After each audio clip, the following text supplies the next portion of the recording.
Hey everybody. Um, got the TYT MD 2017. So just wanted to give my review of it, show you what it's like, show you what the CPS is like.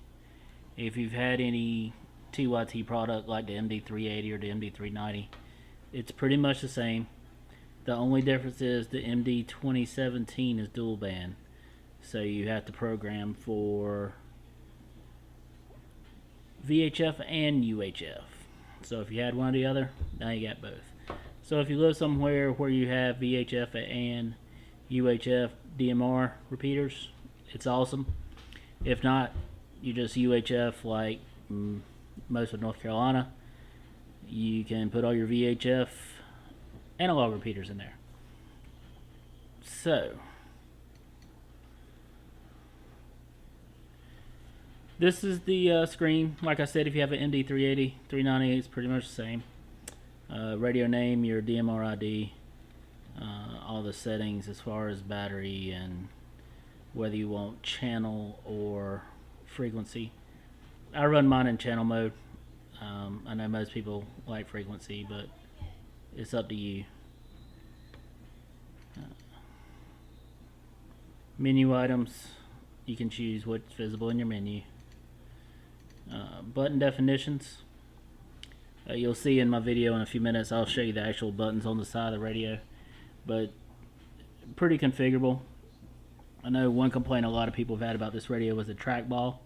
So the good news is if you're looking at it, you can program the programmable keys to take care of most of that, if not all of it.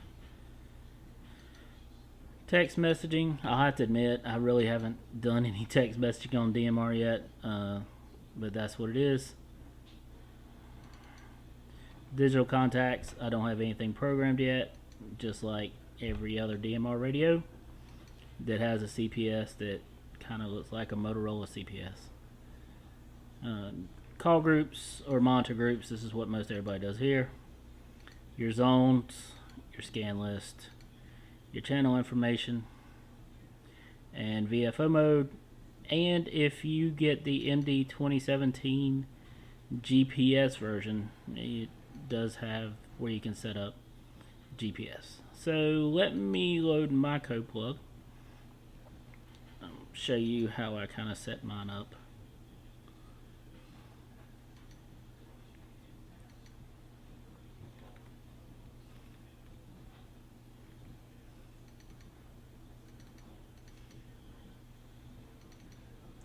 And I named mine Florida Trip because we're going to Florida in September, and I'm actually going to Denver next week, so I've got a lot of stuff programmed in here. So first off, my digital contacts. In here is nothing but talk groups. That is because with the MD 2017 latest firmware, you can use where normally your recordings are stored as CSV contacts upload. I'll show you how to do that in here too. But so in here is nothing but talk groups. All of my DMR contacts for people reside in another location. So nothing but talk groups. You'll probably see some of the same ones you have, but they're not named the same. It's just what works with the code plugs I used. This is kind of a mash of the North Carolina NCPRN code plug, First Coast DMR code plug because I'm going to Florida like I said, and some of the Denver, Colorado code plug so I could have everything I needed. But it works pretty well. You can use MD380 code plugs in here. Once you use it though, it says it can't be used on a MD380 radio anymore. I think it's just a permission issue and what it affiliates with, but so just make a copy. But what I did to get most of the channels and contacts in here was just export it out, pushed it into an Excel, and merged them together and cleaned up the call IDs on it so that the channel would be looking for the correct call ID. So that's my channel list. My monitor groups and the group calls. And here's my zones. Now I did this a little bit different probably than everybody else, and it looks kind of traditional for probably your MD380, and I came from a CS750 where each zone was for each different repeater. I kind of kept it that way except for my home. Open that up. So this is the one thing that is different on the MD2017 because it is dual band.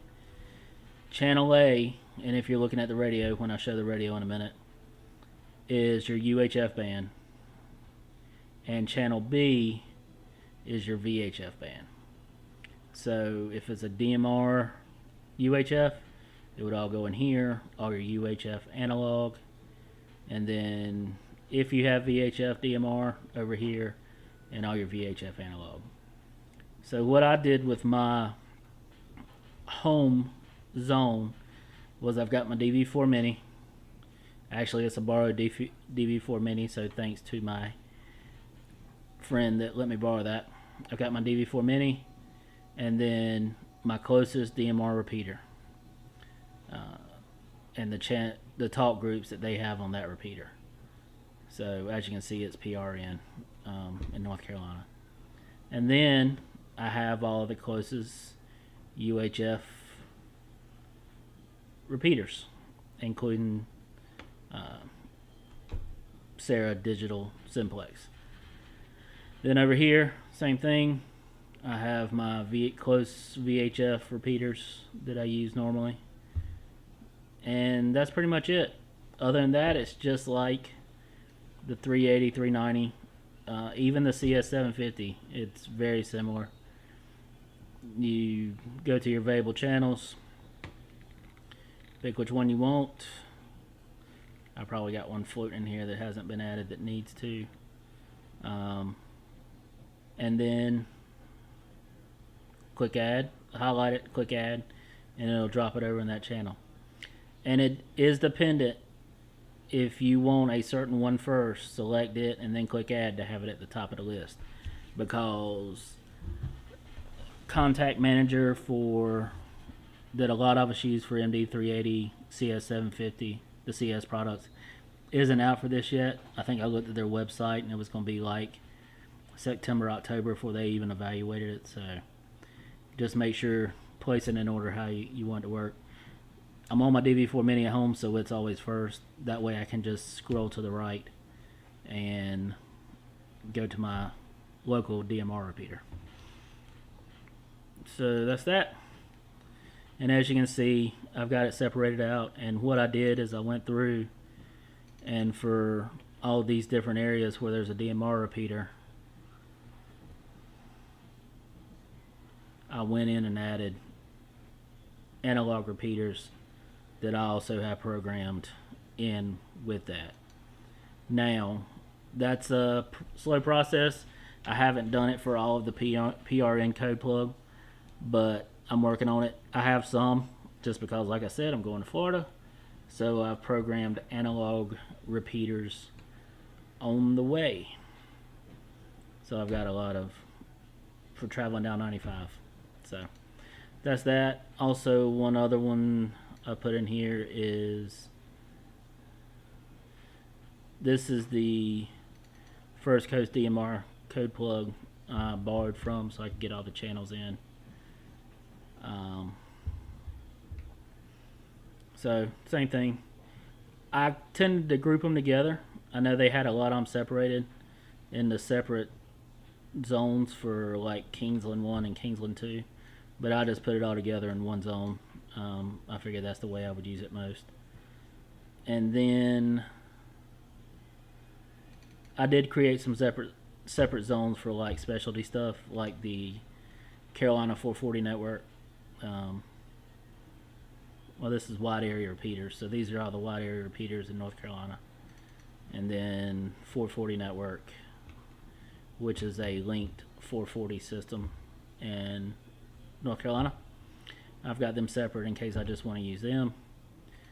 And then I've got some stuff for Denver. And this is actually a little bit older when I've added some more Colorado repeaters in there.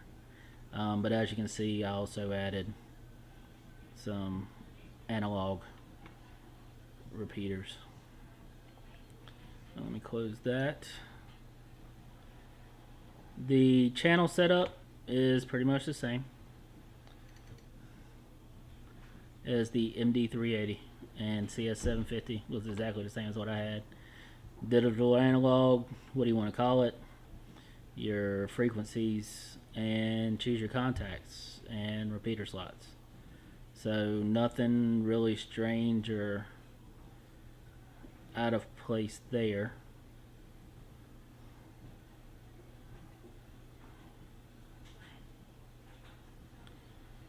I'm looking for my DV4 Mini.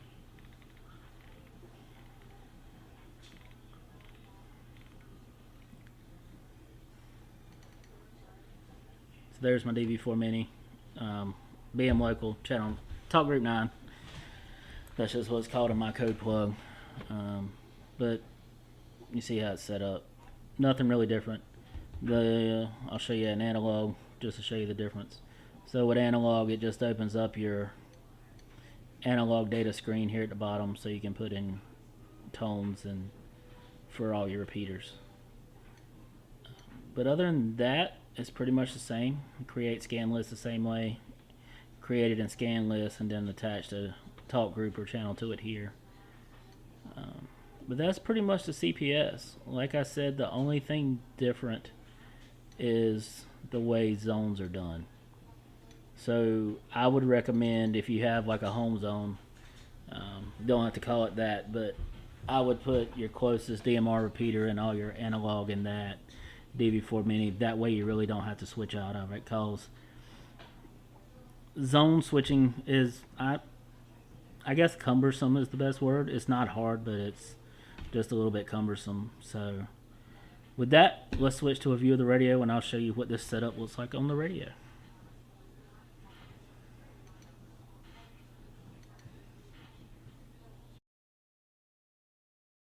Okay, so this is the MD2017. I'm sure you've all seen it by now. Comes with the belt clip, comes with a programming cable. I will say that the first programming cable I got was dead on arrival, but the company I bought it from was awesome about replacing it. So that worked out well. New one I got is fine. Just looked like there was a short in the when they made the cable. They took a little too much cover off the wires and they were shorting out against each other. So just be aware of that. But the antenna, I've seen a lot of complaints about the antenna. The gain's not enough on it, but it seems to work pretty well for me for where I'm at. I have tried. I do have a backup. I've got a Jetstream, but like other videos, other reviews have said, the stem, let's see if I can get it to focus, is a little bit longer than it should be, and because of the washer or the way the antenna fits to make this meet the waterproof spec, it fits down in there. So if you use an aftermarket, it'll sit a little high and you'll see this exposed, which I guess was leaving a chance of breaking it off, and people actually had it break it off. So if you're going to use an aftermarket antenna, follow everybody else's advice. Get the rubber washer grommet to fit in there.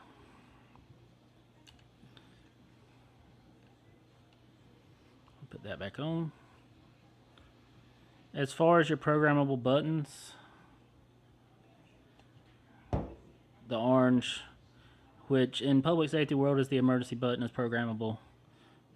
Your top side button and side button 1, 2, and 3 are programmable, and then P1 and P2 are programmable. And then you can set, I guess if they allow private call, you can set your keypad for one button dial for. So let's turn it on.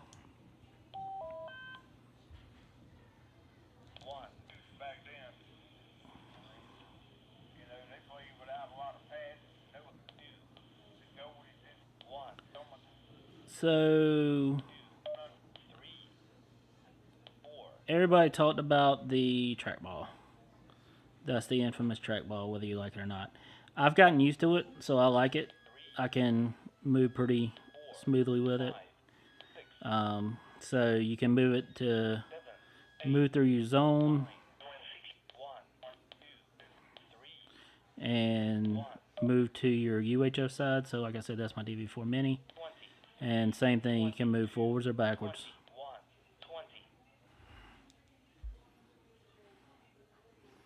Get the color correct so you see what the screen really looks like. So I think you can have 64 talk groups or channels per side. So it'll hold a lot in one zone. I've just got it set up the way it works for me. Also, whichever zone selected, you can use your side buttons to move through your talk groups. So if you don't like the trackball, you can lock it and just use your keys.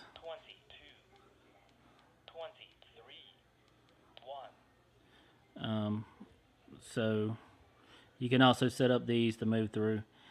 The one thing I don't like about it is you can't program anything for zone up or zone down. It just has zone change, which is that one, and it just goes down a zone. So that's a little, I wish I had the ability to do zone up and down. And if you don't want to use that, this is how you have to change zone. Just go to your menus, zone list, select, and it switches zones. So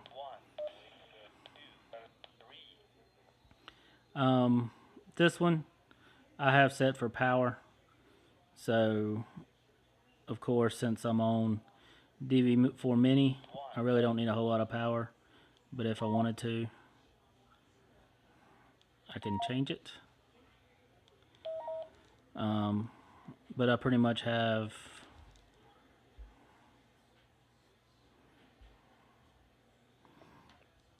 all of my DV4 Mini set for low, everything set for high. It does have a low, medium, high. I think it's 1 watt, 2 watts, and 5 watts. And of course, the symbol means digital. If it's analog, it just shows plus or minus depending on deviation. So switch that back to low. So once again, if I want to switch zones, I can use that, or I can go here.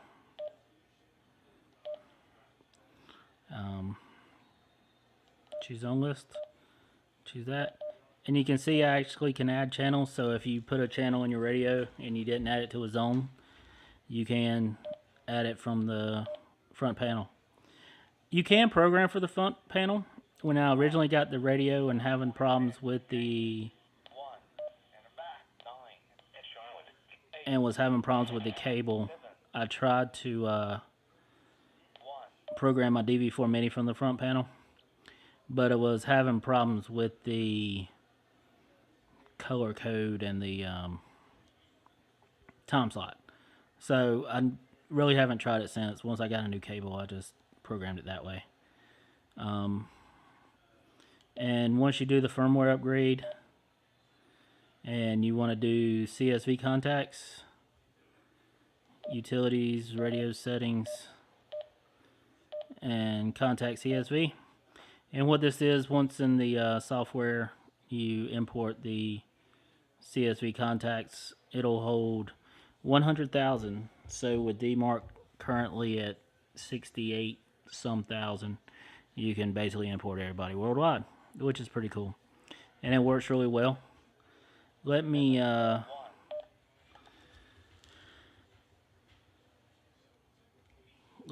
switch to a talk group on my DV4 Mini that's busy. And my phone's dead.